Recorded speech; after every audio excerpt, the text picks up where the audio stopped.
Grinder machine নষ্ট হইলে কি হিসেবে টিকার তা আজ এখন তুমি স্টেপ বাই স্টেপ গ্রাইন্ডার মেশিনের সব কিছু দেখাইমু যে গ্রাইন্ডার মেশিন নষ্ট হইলে খানো খানো চেক করা কোনটা কোনটা বেমারে ফাইতে ও দেখতে এটা একটা গ্রাইন্ডার মেশিন আছে এটা আমি কারেন্টর লাগাই আর সুইচ দিলাম দেখতে এটা সুইচ অন অফ হয়ে কিন্তু এটার মধ্যে কোনো হলচল নাই তাই যখন তো সামনে এই গ্রাইন্ডার মেশিনটা ঠিক করবো দেখতে এটা আমার কাছে একটা গ্রাইন্ডার মেশিন মিল্টন কোম্পানির আছে তো সারা বাসটা গ্রাইন্ডার মেশিন উল্টাইয়া তার নাট থাকে 6টা ইয়া সাইডটা এখন খুলিলা এই নাটটা আমি প্রথমে খুলে নিলাম দেখতে পারলে এটা একটা লো কোম্পানির মাল আছে তো গ্রাইন্ডার মেশিনের সারা ফার্স্টে আপনি এই কেবলটা চেক করবা এই কেবল অন থেকে দেখতে পাই ও দুই গেছে তার অনুযায়ী বার হয়েছে তো কেবলগুলো আমরা চেক করবো তো বেশিরভাগ কম দামি যেগুলো কোম্পানি আছে এগুলার কেবলও কিন্তু বেমারে পায় আমি কন্টিনিউ মাল্টিমিটার দিয়া তো এই দেখতে পাই এই দুটা লাইট এখানে হলে এইটার মাঝে পয়েন্ট উঠে আর ডাকে তো ওই হিসাবে আমি অনেক পয়েন্ট লাগাইমু আর অগুর ও দেখেন 200 ওয়ার অগুর একটা লাগাইমু তো দেখতে পাই মিটার মাঝে পয়েন্ট আর ডাকের এগু এক লাইন ঠিক আছে বাদে অগুর মাঝে 1 মিনিট লাগাইমু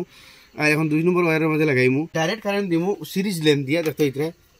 এটা আমার কাছে সিরিজ ল্যাম্প আছে এই দুটা কেন হলে বা বাতি হলে তো আমি এখন ডাইরেক্ট কারেন্ট দিয়ে দেখি যাই না ডাইরেক্ট কারেন্ট দিয়ে কিন্তু এই মেশিনে কাম করেন না দেখতে পারলাম তার মানে এই মেশিনটার এই কয়েলের দিকে প্রবলেম হইতে পারে তো কয়েলের মাঝে সারা ফার্স্টে আপনি চেক করবা কয়েলের মাঝে এই যে তার দেখতে হয় কয়েল ভিতরে এই কয়েলটা দেখতে হয় লাল ইয়া মুখা আছে ওই হিসাবে তাহলে আপনি তোর কয়েল ঠিক আছে জ্বলছে না আর যদি এই কয়েলটা খালা হয়ে যায় ডাইরেক্ট খালা হয়ে যায় তখন জ্বলি গেলে খালা হয়ে বিরান হয়ে যাব সে মানে কয়েল জ্বলি গেছে এখন আমরা ভিতরে থেকে এটা খুলবো আমরা এই যে দুই পার দেখতে হইতে এই পারটা আগলাইমু ও দেখতে হইতে 6টা নাট আছে এই 6টা নাট খুললে এই পারটা আগলিয়ে আমরা মেইন আর্মেচারটা আমরা আঁকো হয়ে গেল এই পার্টটা এখন আমরা আগলাই দিমু আর আর্মেচার দেখতে হইতে আমরা সামনে আই গেছে তো সারা ফার্স্টে এটার মাঝে আমরা চেক করবো তার কার্বন তো ও যত হইতে এই সাইডে দিয়ে ও তার কার্বনগুলো লাগাইলে আছে এই সাইডে দিয়ে ইনো কোনো কার্বন লাগাইল না তখন এই কার্বনও গেছে গিয়া এখন ও সাইডে দিয়ে আমরা এখন খুলমু খুলিয়ে দেখেছেন কার্বনটা আছে নি না হয়ে গেছে নইলে তো আমরা নয়া কার্বন এখানে মাঝে লাগাইমু ফাত্তিগুলা সিধা করে দিলে আপনি তো একটা স্প্রিং আছে এটা আবার চাইবা উড়িয়া দিব গিয়া ও স্প্রিংটা করি এইটা 3 ফাতি সিধা হলে দিলে ও বাড়ি আই গেল তো ও দেখলে হইলা স্প্রিং বাড়ি আছে কিন্তু এই সাইডে কার্বন নাই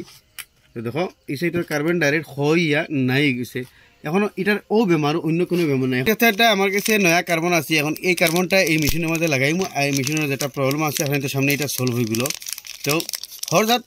যেগুলো মোটর জাতীয় বস্তু আছে যেগুলো ঘুরে এগুলোর মধ্যে এরকম কার্বন থাকে এই কার্বন ক্ষয় হয়ে যায় কোনো সময় কার্বন ফাঁসিও যায় দেখো এটা কার্বন সেম সাইজের আছে এই কার্বনটা আমি এখানে মাঝে লাগাই দেখি পুরা ফ্রি হইতে লাগবে এই কার্বন জাম হইলে আবার হইতো না তো এটা পুরা ফ্রি আছে দেখো এই পিনটা আমি খাটিয়ে ফেলাই দিই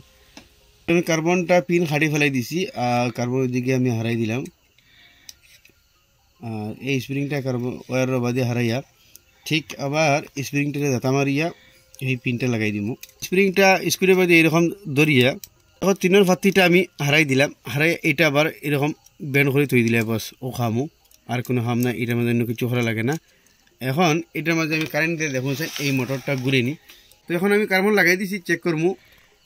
তো দেখতে হইতে সিরিজ ল্যাম্প চেক করিয়া মোটর তুরা ঘুরে এই সিরিজ ল্যাম্প যদি কিন্তু পুরা ঘুরতো না ও তো আমার বাতিও জ্বলের এখন এটা আমি লাগাই আপনি ঘুরে দেখাই বডি লাগাই দিলাম আর এখন এটা কারেন্টের মাঝে লাগাই আপনি চেক করে দেখাই তো দেখো হইতে গ্রাইন্ডার মেশিনে যেটা প্রবলেম আসলে সলভ হয়ে গেছে বিলকুল ওকে আপনাদের সামনে এই মিক্সার মেশিনটা ঠিক করলাম আর আমি আপনাদের এভাবে হইতাম চাই মিক্সার মেশিন দেখুন বিলকুল ওকে এগুলো একটা মিল্টন কোম্পানির লেখা কিন্তু লেখা মিল্টন হিসাবে কিন্তু মিল্টন না এটা বেশিরভাগ এইগুলা মেশিনারি যেগুলা বাড়িতে নিয়ে যেটা বেসনারি এটা একদম লো কোয়ালিটি মাল ফাটতে এটা লইবে না তো আসলে ছোটো মোটো একটা ইনফরমেশন যেটার মধ্যে আমি আপনাদের দেখাইলাম মিক্সার গ্রাইন্ডার নষ্ট হলে কী হিসাবে কিতা চেক করে দিতে আর কিতা প্রবলেম পায় তো আশা করি ভিডিও আপনাদের ভালো লাগলে নিশ্চয় শেয়ার করবা এরকম নতুন ইনফরমেটিভ ভিডিও দেখলে পেজ ফলো করবা ইউটিউবে দেখলে সাবস্ক্রাইব করবা।